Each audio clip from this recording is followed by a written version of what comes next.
We are live on this Wednesday, May the 8th, joined by former Wolverine Jim Scarcelli, who has been with us pretty much since the season has ended on Wednesdays. And it's great to see him. Scar, looking good. What's going on?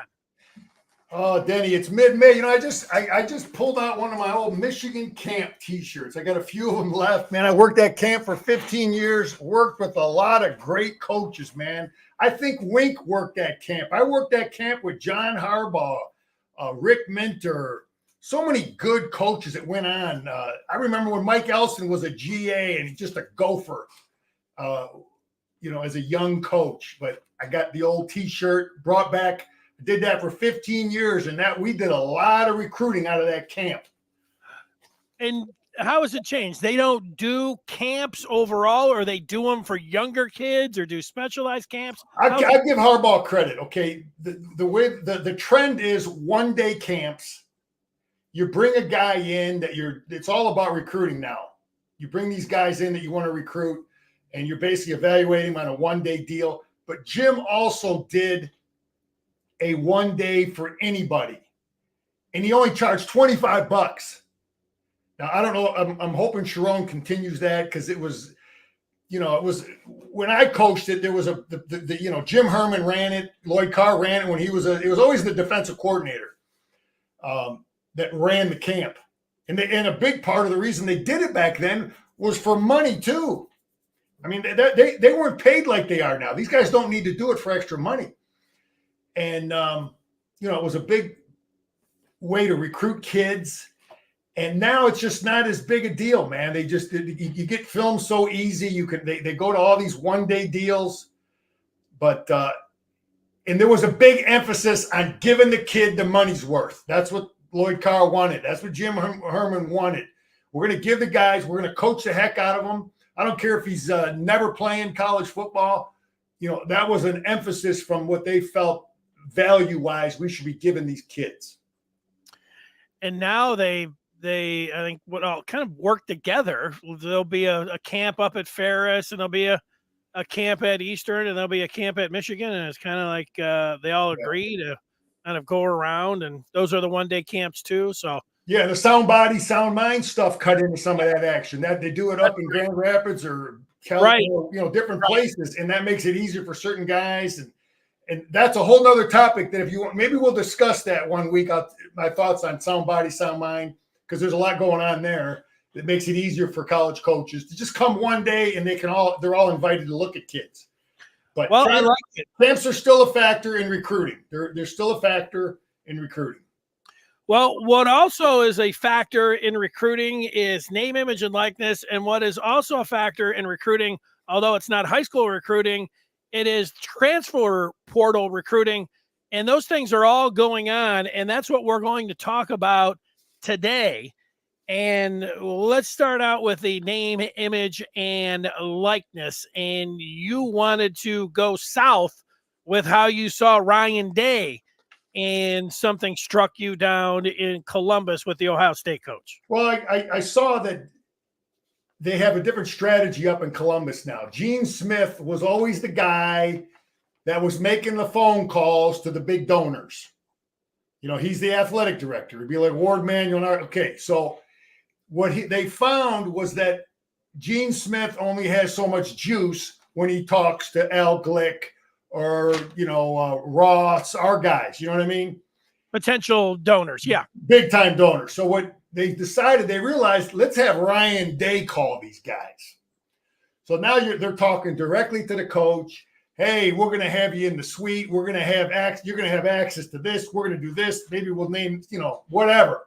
So they found that there was more juice when the donor had that access from the head coach, the phone call from the head coach, and they feel that that's helped them. Okay, and maybe we might have to work toward more of that, where Sharon may have to be more direct line for some of those big donors. and delegate more to coaches. It's one of the things I hated, Denny. Everybody's got to do it. Damn near every high school coach, some way you got to fundraise a little bit for some of that extra stuff. College guys got to talk to donors, this, that, or whatever. Some guys like it. I hated it. Just to get that extra money to have a couple of dollars for T-shirts, whatever. But the collective sounds like it's going now. Denny, we have they hired a new woman. I don't know if you saw. We had it on our website. That's Therese Whitehead.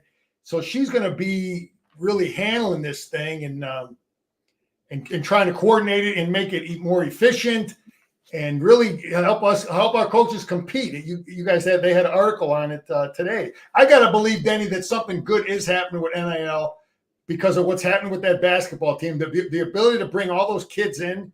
And we haven't lost guys from our football team. The one safety, and we lost the linebacker I didn't want to lose. But anyway, speaking of transfer, then real quick, I would like to see us get that kid from Michigan State, that safety, Mangum. Yeah. He's got us on his list. That kid can play. He's a young kid. He played a lot as a young guy last year. So, that's a kid I'd like to see us get. Yeah, if you follow above board name, image, and likeness, and you see what Michigan's doing, it seems like they're the best in the country with how they've organized it, who they've brought in, what they have running it across the board. You look at it, and it just looks like a model of ways to do things. And yet, you complain about it if you're a fan because they're not necessarily taking the money and saying, hey, here it is, come on in.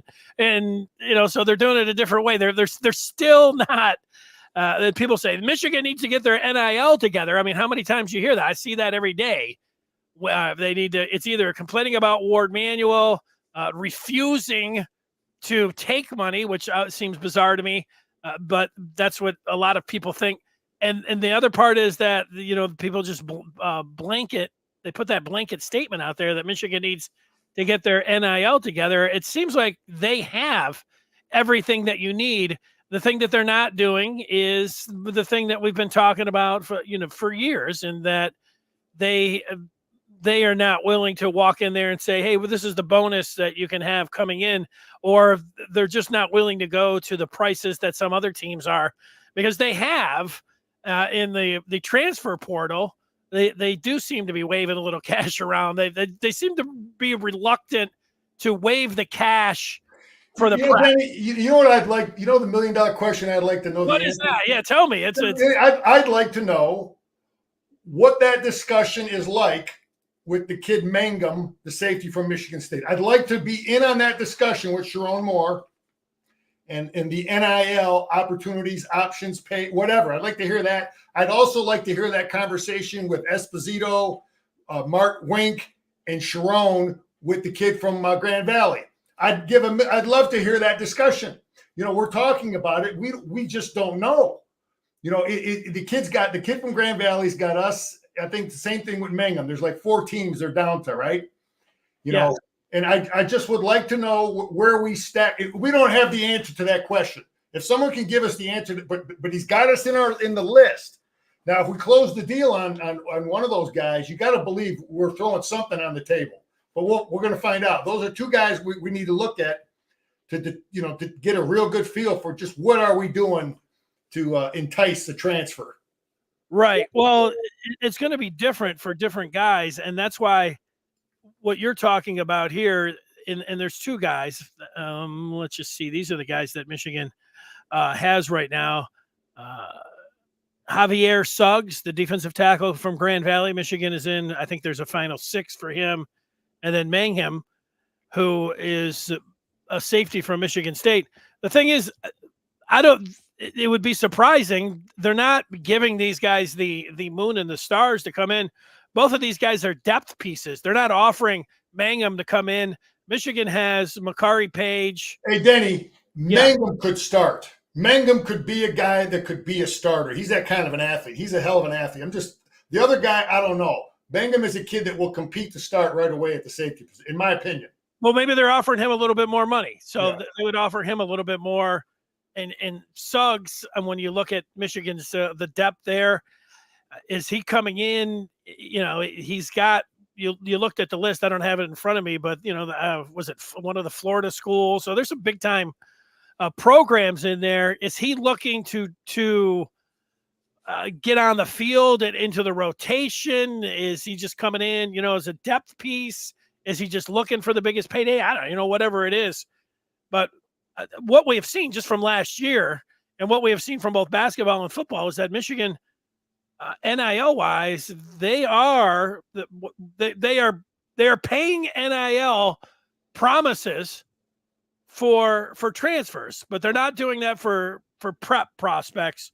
At least that's the way that it appears that how they're going about their business. And again, I'd love to have been in on the conversation with Avery Gach from here, a local kid, and then the kid from Chicago that we signed, committed. So how do we know the answer to that question? We're assuming, but we just really don't know what kind of NIL offers those guys were given. Well, we're assuming that because the top players that are preps, if they consider Michigan, let's just say the 5 stars, ultimately they don't go to Michigan.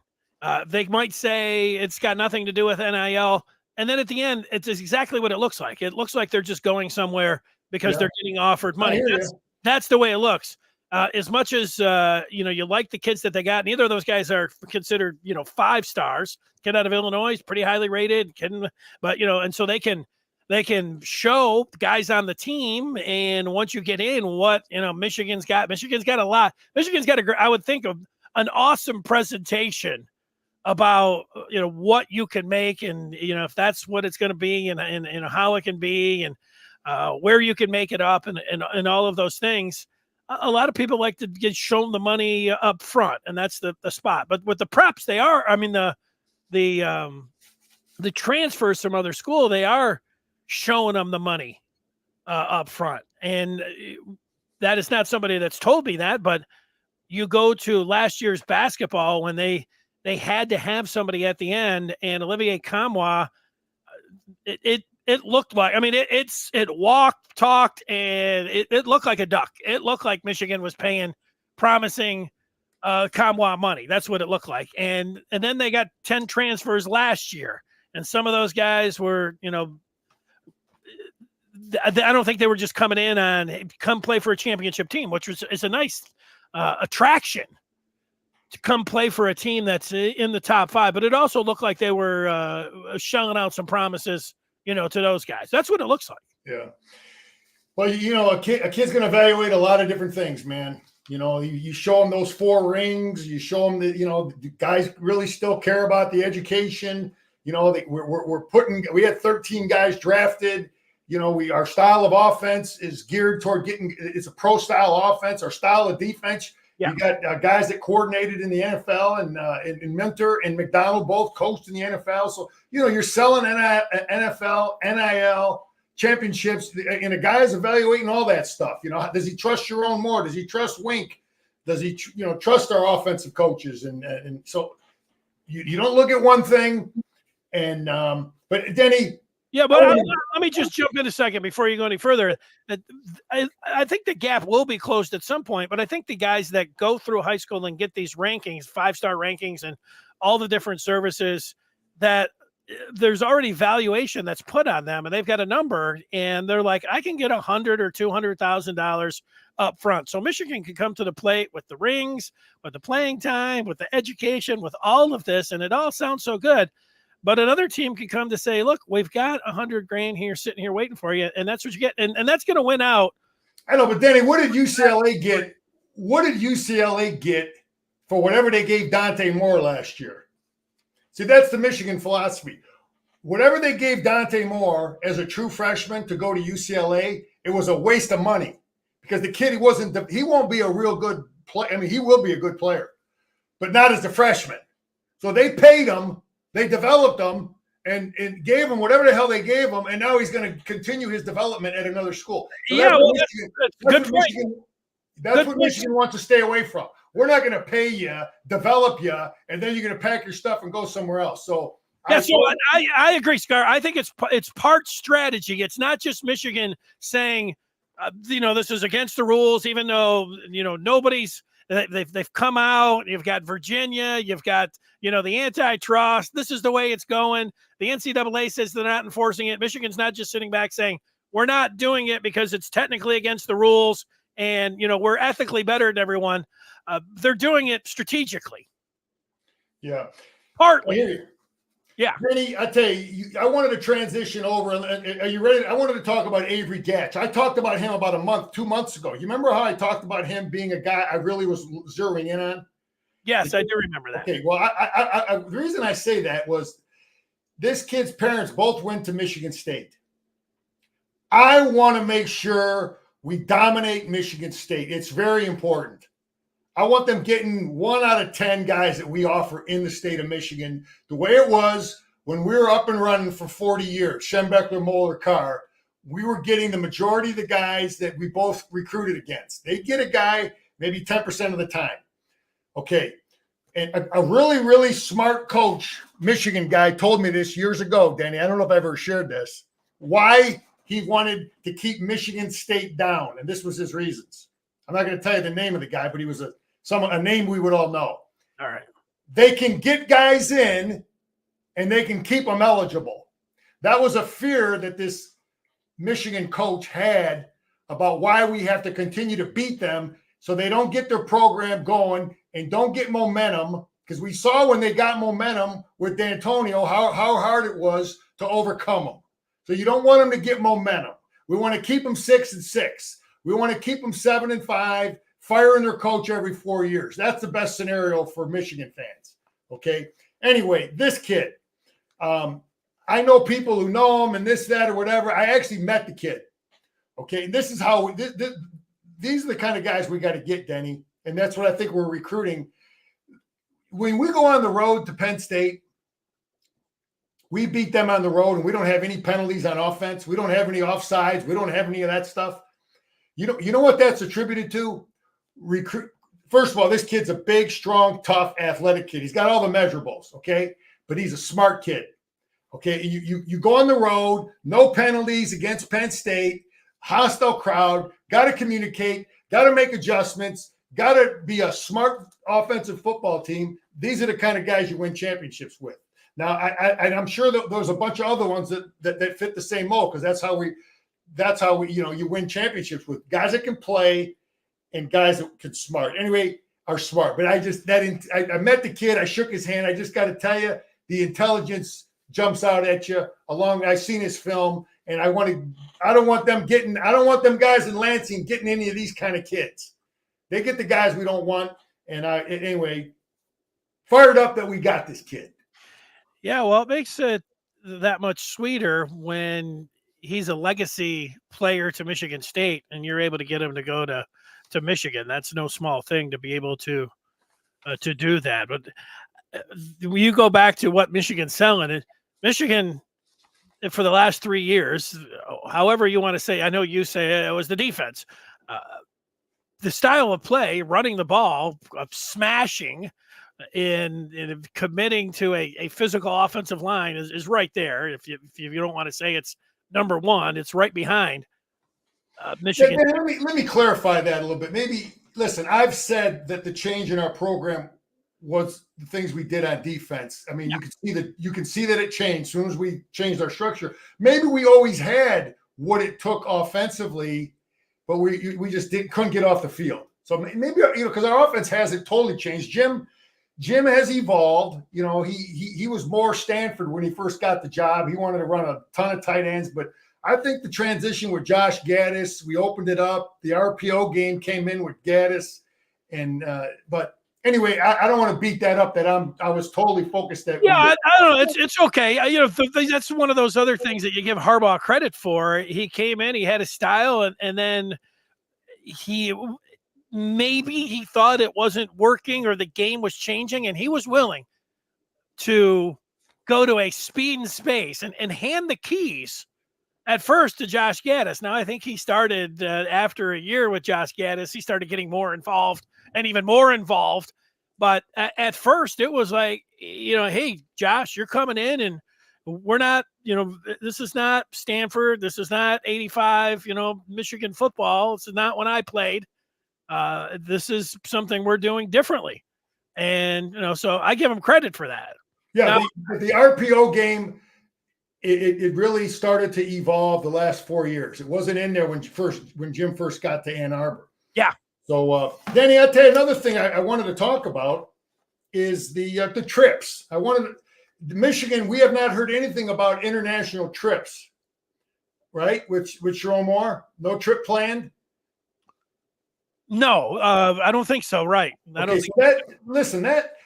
I believe, and obviously Sharon's has it, maybe, I don't know. We don't know what's going on, but I firmly believe that those things help recruiting now in this day and age, because when Jim first started it, there was no NIL. I just think it tells a parent, look, I care about your kid as a student athlete. So when Jim takes him to Rome, he takes him to France, he takes him to South Africa, that's practicing what you preach. I care about your kid as a student athlete, so I thought that stuff was good. I was hoping that it would continue. I think it's a way, I think it builds camaraderie too. You got your team together for a week, going places. And I wouldn't know. I'm not that guy getting recruited now, but I think if I was, I know my old man and my mom would have liked that concept of hey, he's taking my kid to South Africa. I don't have the money to take him there, So I don't want to see it. I don't know what's going on with it. I thought it was brilliant. There were a lot of folks that were like, "Well, this isn't football, and what's that going to do?" And it wasn't paying benefits right off the bat. You didn't see it necessarily in recruiting, but for all those, we don't know that. We don't know what a kid's thinking when he's getting recruited. You're right. I'm just saying, like, you didn't look at the recruiting class, and they weren't just shooting up to the boards. Yeah. Michigan wasn't top 5. It looked like to me another example of Jim Harbaugh coming in, and I always wondered when we came from San Francisco and came to Ann Arbor, how is he going to do it? More than just the coaching and X's and O's on the field. It was going to be satellite camps. It was going to be signing with the stars. It was going to be taking the football team around the world. These were the things that he was doing, looking in the rule book, looking for anything that you could do. Danny, when you're getting beat, that's when you're getting beat by Urban Meyer and you're getting D'Antonio's beating you up, and they got their programs up and running. And we weren't Michigan at that time when he took over. So sometimes you got to think out. I respect guys in business, as football coaches, whatever, that think outside the box and say, "Hey, man, this stuff ain't working." Okay, they got momentum, we got nothing. And I still think the satellite camp, as a former high school coach, I still think that that's a great concept, and I have no problem with that, because every kid don't have parents that can take them all over the country to go on those unofficial visits to meet coaches. And I think it's still, it's harmless. Ain't hurting nothing. Well, it goes back to a point you had earlier when you said down at Ohio State, they were handing, Ryan Day the phone and say, smile and dial and get some of these big time donors. I noticed at a couple places, I remember when Michigan went to Paris, and they just had it wasn't a generic photo. It was like, it was on the Michigan football website, but it was pictures of the Michigan football team and the coaches, and they were, sitting at a cafe in Paris. Now, yeah, you were looking for, just like I was, who were the players. But what I noticed, there were 2 donors that I know that are as engaged as any donors out there, and they were sitting at a table and they were laughing it up with Don Brown. And I thought, this is genius. This is what you're talking about. Donors, this is the kind of thing they want. Sure, they want access down at the sideline, but guys that have a lot of money, what more access are you going to get? Sitting out at a cafe, in Paris, talking with the defensive coordinator. I thought that was brilliant. Yeah. And that same other donor, I remember they went whether it was next year or the following year, it was South Africa. They were, looking out, I don't know, wherever it was beautiful. But I looked, and there Harbaugh was in a picture with that donor just 2 or 3 down. And I thought, yeah, I don't know if that's how he intended it with the donors and everything, but I thought, oh, that's a stroke of genius. That is, that's really getting it done. Now, those guys might have foot the bill flip the bill, whatever it is to get them all out there to begin with. But now you're in the NIL. That's the same kind of thing. I thought that they had something that they were looking at for, or maybe Harbaugh was just talking about it because he liked, Gettysburg and he wanted to get, to the Capitol. And then they nixed that. And then with the pandemic and everything, they did the tour around Michigan, which looked really awesome that they did there. And, so maybe they'll come back with something else like that. Yeah, I think it was good. I don't know where it stands now. Denny, another thing, another transfer it's interesting, man. Rutgers had this kid Gavin Whitsett. I think that's how you say his name. Remember the athletic kid they had? He gave us trouble a little bit. I thought that was the future for them. Quarterback. Yeah. Yeah. And then I watched their spring game. They got the kid. They got the kid from Minnesota, the guy who was their starting quarterback, Angelopoulos or something. I don't know what the hell his name is. So he's got two good quarterbacks. I watched Rutgers spring game. Whitsett just transferred to Kentucky now. So it's just interesting. I thought that, wow, Rutgers has two really good quarterbacks, but now the Whitsett kid is leaving the conference and going to Kentucky. So, that's interesting. Scar, what also is interesting is going to be your response. And I want to ask the people out there, if you have questions about Michigan football, I've got a question that I'm going to ask Scar. I want you guys all to answer it as well. People are coming up and they want to know. I know we get down in the weeds, and it's recruiting and it's NIL and it's transfer portal. What's going to be the key for Michigan this year? You're going to see that, we know they lose Jim Harbaugh. We know that they lose their entire offense besides Colston Loveland, but they got a good defense coming back. The big part about that, everyone's going to say, what about the quarterback position? That's the most important. And how's Michigan going to do there? Those are all the question marks. What are you saying to people, Scar, that ask you about Michigan and how they're going to be in the Sharon Moore era that starts this year? Yeah, I see a rock solid first 11 on defense. I'm having more and more confidence, having looked at this spring game, that our next 11 will be really, really solid. A couple guys need to get cleaned up on their technique, but I have a lot of faith in our second 22 on defense and the future of our talent on defense. I see us missing nothing on defense like we've done the last 3 years. We'll be every bit as good defensively as we've been the last 3 years. Wink does a lot more stuff that we did in 1985 from what I'm seeing, but it's very similar to it's not much different than what Minter's done. And it's the same stuff. Okay. So defensively, I'm totally confident. Offensively, I love our offensive line. I love our tight ends. We got tight ends that can block. I had questions about tight ends that can block. That question's answered. We got all kinds of depth at running back. Those questions are answered. Donovan Edwards is bigger, stronger, tougher. He's going to be a different running back this year. We got 3 good running backs that I have a great deal of faith in. Okay. And I like our tight ends. I think our coaches have a little concern about receivers. We brought Amarian back in. Do we have guys that can do things like Roman Wilson and that? So, okay, it gets down to quarterback play. Denny, here's how I see this thing being a 2-horse race, in my opinion, right now. My opinion is it's Orgy and Tuttle and Orgy. And I think in that Fresno game, those 2 guys are going to play. And I think we have 2 good quarterbacks there. And I want to see Tuttle, that he's 100% recovered from whatever the heck kind of injury he had. And but I think I think those are our top 2. I don't think in no way did they bring Tuttle back for a 7th year to hold the clipboard. And he didn't come back for a 7th year to hold the clipboard. So they have a lot of faith in him. They got faith in Orgy. And if Orgy's the guy, we can't be 3rd and 7. We got to be 3rd and 2. We got to be 3rd and 3. They're going to do everything they can. Teams are going to do everything they can to make the game on his shoulders as a passer. If I'm defending Michigan with Alex Orgy in the game, I'm doing everything in my power to say, number 10, you beat us. And that's what everybody's going to do against us. But we have to make him pay with his ability to run. And then when they do overcommit to stopping our run game, stopping his run game, then we got to hit him with big play passes. That's why I said I think we're going to be a big play Yeah, you're right, John. Winsett is from Kentucky. That might have been part of his deal. But then I think we're going to be a big play offense with him in the game.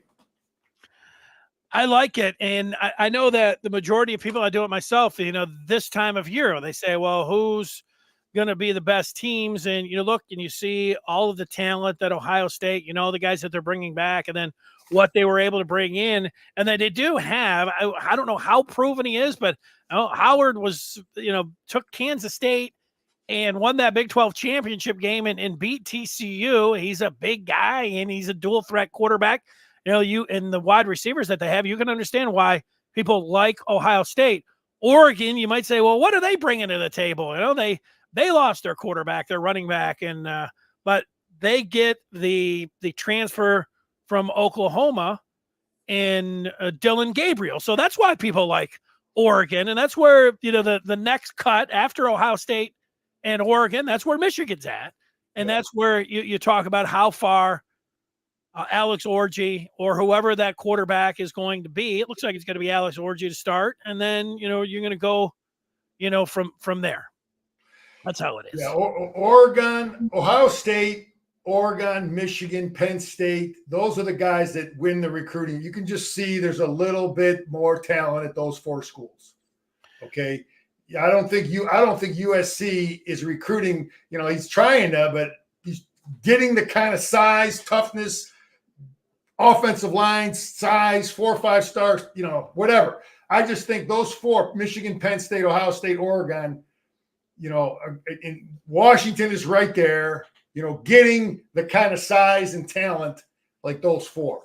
But I wonder about Aller. Aller, guys, just because he was very highly rated and he's a prototype, but man, he was not very impressive as a thrower last year. The second year he'll be better. Denny, I'm going to tell you right now, a team I'm looking at, if you want to make some money when they start putting make some money. Yes, I do want to make some money. I'll tell you right now, a team I'm going to be looking at, because I think they're going to be really, really good because of a couple reasons, is Penn State. I'm looking at their win total. And the number one reason is the guy running that defense. I've always told you how much I like Tom Allen. Yeah. Tom Allen's a hell of a defensive coach. What he did with Indiana talent, give him Penn State talent, they're going to be a hell of a defensive football team. He got the offense is going to have a little bit of that Kansas tweak to it. The quarterback will be a year older, much better, second-year starter. Penn State is the team I'm looking at for that win total to put some cash down. I like that. And we know they're not playing Michigan, are they, next year? So yeah, they don't have Michigan on the schedule. Hey, Denny, I wanted to just touch on Dusty May. I don't know where you wanted to go yet, but I listened to his press conference. Yeah. You know what the guy just hit you right in the face with? You listen to Dusty May talk, you know what he just smacks you right in the face with? Intelligence, likability. You can see why that guy can recruit, and you can see how he built the program. I thought he's I think we have two really, really good, basketball coaches that are smart guys, that are relatable, that are likable. That comes across with Sharon. It comes across with Dusty. And I just liked everything I heard him say, man, in his press conference about building this thing. He mentioned Knight again. Denny, I got to tell this quick. Did I ever tell you the story about me being in the tunnel? What Bobby Knight said to Bill Frieder? Did I ever tell you that story? No, you never did. So I never was down there by the tunnel during a game, but I had a kid we were recruiting, a kid named Bud Garrett. He came to Michigan. I was his host. So he wanted to major in communication. So they let me take him down there by the press room. And I was down there at halftime. And they're coming off the court. Knight and Frieder are coming off the court. They got in an argument. Frieder wanted the referee to give Knight a technical because he was getting in his face. And Knight was pissed off that Frieder was trying to get the official to give him a technical. So they're coming off the field to get off the court together at halftime. And Bobby Knight, he called him a chicken blank fellatio performer. I think I could say fellatio performer, right? Yeah, I got the gist of what you're talking about there. I mean, my recruit was right there. We were right there. I was 10 feet from him. And that's what he called Frieder coming off the court. That's one of my Bobby Knight stories. And Dusty, again, he ain't afraid to mention Knight. I think this guy has a whole lot of, Denny, when you're looking at competing with Bob Hurley, you watch that guy, you listen to Bob Hurley, you see toughness, you see intelligence, you see relatability, likability. I think we got a guy that can compete with Hurley, to win a championship. So that's my Bobby Knight story. And I'm really liking what I'm seeing from our basketball program and, the kind of people he brought in, man. And I listened to him talk about networking. This is so important in recruiting for football too. He talked about all the guys he brought in. Him or someone on his staff had intimate knowledge of every guy they brought in. He says he's just really big on knowing the history and culture of a kid. So you don't bring some rotten apple into the program. So just really, I'm really happy with our two big time coaches, man. I want to tip the hat to Ward. I know some people don't, everybody ain't in love with that, but let's get past feeling bad about where we're at with Ward and whatever let's move forward as Michigan, Danny. That's what I want to pound the table for. Ward's our guy. He's hired two good coaches. Whatever people have their opinions about about Harbaugh and how that was, it doesn't do us any good as Michigan, Denny. It doesn't do us any good to keep beating that up because all it does is hurt our recruiting. And I just want to point that out. All it does, the more Michigan is divided about whatever happened to Harbaugh, this, that, or whatever, all it does is hurt our recruiting and our image. So just wanted to point that out. Let's move forward. We got two good ones hired.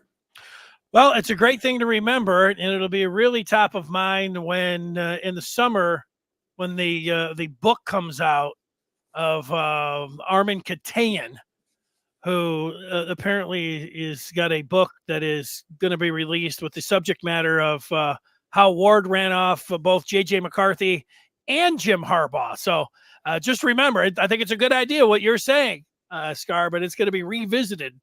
He paid? See, a guy like that, is that guy just interested in money? Then you got to wonder, is Ohio State funding that guy to write that book? Seriously, these guys, it's just like politics, man. People do whatever they got to do to destroy the opponent. What's motivating that guy to write that book? But it doesn't help us. It doesn't help Michigan. Yeah, his best friend, that writer, is also best friends with Jim Harbaugh, and the guy's just got a thing against Ward. He can't let it go. What the hell is it going to do? It's just going to hurt us. I don't know what it does. You're right. It doesn't do any good. It doesn't do any good for Michigan right now. You're right about that. But the people, I tell you this, Scar, people, how you say, people like to say, clicks, and people like talking about the Michigan football drama of, cutting Harbaugh's salary in half, his contract here. Was he really having a foot out the door? Did Ward really want to get him out? All the stuff, you get a championship, all of the stuff that go into it. Man, there was a lot of drama, and people still like, and you could take 100 Michigan fans right now that would share with what you have to say. Like, yeah, we've got to move past it and everything. But half of them have the opinion that Harbaugh did want to stay around, and the other half are like, no, he was out of here. So there's enough there. Denny, I don't care if it's general fans, like whoever talking about that, all that historical stuff. I don't want the parents of guys we're recruiting thinking that stuff is still hanging around, lingering around Michigan. You know what I mean? Because it's all. I'm just focused on recruiting. That's my thing, and I think any negative stuff about a college indirectly affects recruiting. I believe that anything negative, I don't care what it is, going on at Michigan is not good for recruiting. Yeah, I believe all of it, right? The programs that shine the most. Now, you could just say that it wasn't happening at Michigan. So what are you talking about? But man, a president, an athletic director, and a football coach, those three rowing in the same direction. And then everybody around them. But it really helps when you have all of that. And everyone working for it's the same thing in high school, man. It's the coach, the high school coach, AD, principal, superintendent. Pros, it's the owner, the GM, the head coach. College, it's the head coach, the AD, the president. And, there's always some other rotten dudes that stick their nose in there, like some regents or some donors or some board members in high school. I dealt with all that mess. There's some guy that wants to stick his nose in there. And, but Denny, I'm fired up. We're in mid-May. Well, listen, we're in mid-May. This is a great time to be a football player up in Ann Arbor. You got your little workouts. It's not overly time consuming. Some of them guys might be taking classes. Some of them might have jobs, but it's a good time to be a football player. I remember this time of year, it's the calm before the storm, because once we get into doubles, man, the party is over. So they are enjoying Ann Arbor, enjoying the good life. It's nice, low key. Just get your lift in, get your run in, and build. And this is really took time, Coach Denny, for Coach Tress. That's his name, right? Justin Tress. Yeah. This is where that guy and the greatest strength coach in the history of college football strength coaches, Mike Gittleson, really unify a football team is right now. So Tress, he's got those things are happening on a daily basis. Well, I know, Scar, you've never done it yourself, but I've heard many former Michigan football players, and they would sound like snakes when they would talk about Gittleson, because they'd all have that, his name was Gittleson, and they would run that S out there, that double S, like, I don't know what that had to do. Or Bo used to call him Gittlestone. Bo had nicknames for everybody, Gittlestone, but his name was Gittleson. And anyway, well, Justin Tress, this is his time of year to help build the camaraderie and build a mentally tough football team. Well, best of luck to strength and conditioning coach Tress at 5 or 6 o'clock in the morning when he's putting the guys through their lifts and everything else. Scar, thanks so much for putting us through this podcast. It was great, as always. We enjoyed it. And, season, it'll be here. People are, I haven't seen many countdowns yet. There's people are still basking in the glow of a national championship, but the next season will be here before you know it. So there you go. Yeah, we'll finish up some film next week. Jerry will have some more Friday. And we'll start looking at some Texas, some stuff in the future, some other film. But it's all good, Denny. Go Blue. There he is, Jim Scarcelli. Well, you could listen to him